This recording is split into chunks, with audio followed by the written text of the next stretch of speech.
Hariom friend. किसी के मर जाने के बाद बोलो सॉरी तो कोई माने नहीं रखता आपकी बात का सॉरी। उसके जिंदा जी बोल दीजिए सॉरी, उसका ऑक्सीजन लेवल बढ़ जाएगा। साथ में आपको आशीर्वाद। दाग तेरे दामन के धुले ना धुले, दाग तेरे दामन के धुले ना धुले, नेकी तेरी कहीं पर तुले ना तुले। मांग ले माफ़ी अपनी गुनाहों की, क्या पता कल तेरी आँख खुले ना खुले। हरिओम। जिस घर में बड़ों को बच्चों से डर लगने लगे तो समझ लेना उस घर में कलयुग आ गया है। हाथ जोड़कर विनती है, हमारी हाथ जोड़कर विनती है कि अपनी ऐसी छवि मत बनने देना बच्चों के सामने या किसी के सामने। अपनी छवि ऐसी मत बनने देना कि आप अपनी बात कहने में भी 100 बार सोचे। फिर आप चाहे कितना भी धर्म पूजा पाठ कुछ भी कर लीजिए, आपका पतन निश्चित है। मरी हुई मछली पानी के बहाव के साथ आगे बढ़ती है और जिंदा मछली अपना रास्ता खुद बनाती है। तो हम जिंदा हैं कि मुर्दा, आप अपने आप से पूछिए। आप अपने आप से पूछिए। आप अपनी चाबी किसी के हाथ में मत दीजिए।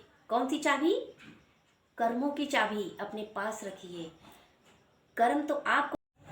हरिओम। जब पैसा होगा तभी तो 4 लोग आपको हैप्पी दिवाली बोलेंगे और आपसे मिलने घर आएंगे। तो क्या पैसा है आपके पास? किस लिए आएंगे? ना पैसा है ना पावर है। कुछ लोग बोलते ना, मेरी पत्नी मेरी बात नहीं मानती, मेरे बच्चे मेरे बात नहीं मानते। क्यों मानेंगे? क्या है तुम्हारे पास? अरे जो कुर्सी में बैठकर बोलते हैं उनके पास भी 4 पैसा होता है, पीछे पावर होता है। वो लोग नहीं बोलते, पैसा बोलता है, पावर बोलता है। हम बोल रहे हैं, क्या आप सुनेंगे? नहीं सुनेंगे ना। लेकिन पैसे वाला भी कोई बोलेगा तो आप बैठकर अच्छे से आराम से सुनेंगे और हाँ हाँ भी करेंगे। अरे लक्ष्मी जी भी नहीं जाती। पता है किसके पास लक्ष्मी जी जाती हैं? वो सरस्वती पास क्यों जाती है? क्योंकि वो ज्ञान उनके पास है। गणेश जी के पास क्यों जाती है? क्योंकि उनके पास बुद्धि है। और विष्णु जी के पास क्यों जाती है? क्योंकि उनके पास पावर है। इसीलिए तो बोलो हरिओम। तो काटने पड़ेंगे। हरिओम।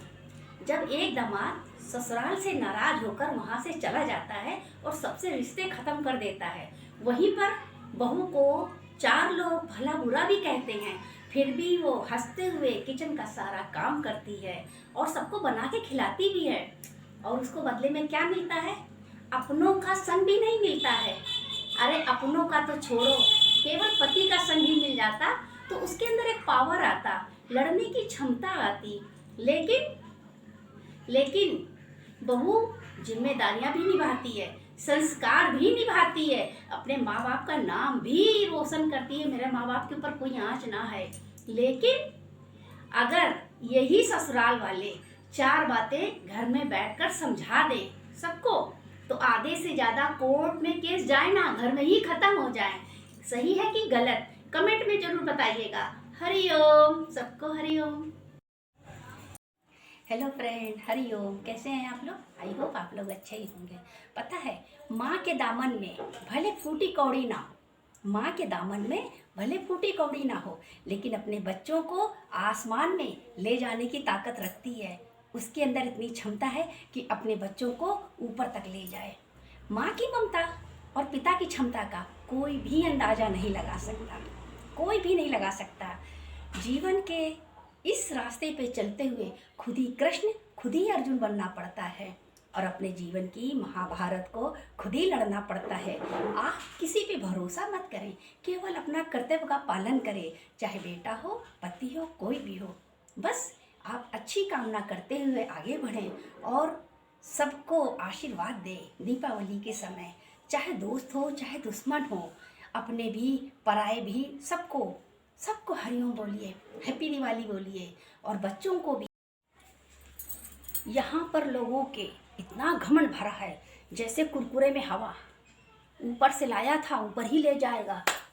सच है क्या?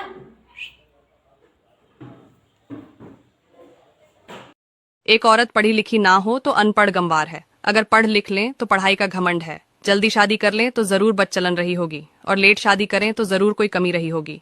सबसे बात करें तो चरित्रहीन है, किसी से बात ना करें तो नक चढ़ी है। पढ़ लिख कर घर में रहे तो इसे कुछ आता जाता नहीं होगा और अगर पढ़ लिख कर नौकरी करें तो हवा में उड़ रही हैं, किसी की नहीं सुनती है। और यह सब पता है, एक औरत के बारे में कौन कहता है एक दूसरी औरत।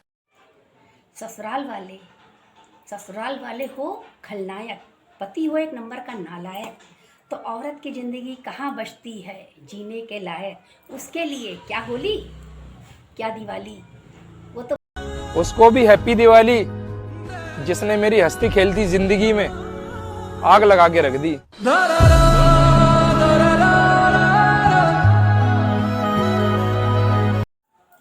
Hello friend, Hariom.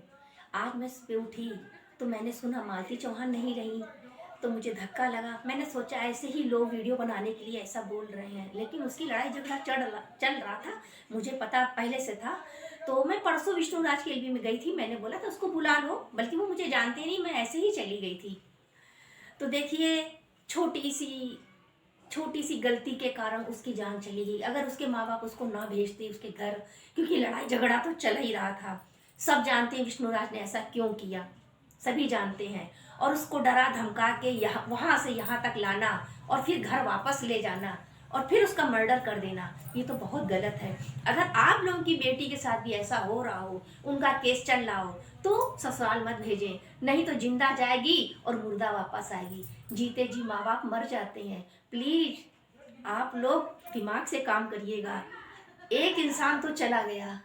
देखो, 50 जगह मुंह मारने के बाद तुम्हारा एक्स तुम्हारे पास वापस आएगा, तुमसे कहेगा कि तुम्हें वो बहुत प्यार करता है, उससे बहुत बड़ी गलती हो गई, वो सच्चे प्यार को नहीं पहचान पाया, ऊपर वाले भी पहली गलती माफ करते हैं, प्लीज मुझे माफ कर दो। ये सुन के आपका दिल पिघल जाएगा। लेकिन याद रखना कि रात भर जब तुम्हारे आंखों से आंसू गिरते थे, जब रात भर तुम मरने की दुआएं मांगते थे, तब तुम्हारी इन सारी चीजों को वो ड्रामा समझता था। थूकने के बाद वापस चाटा नहीं जाता। Thank you so much.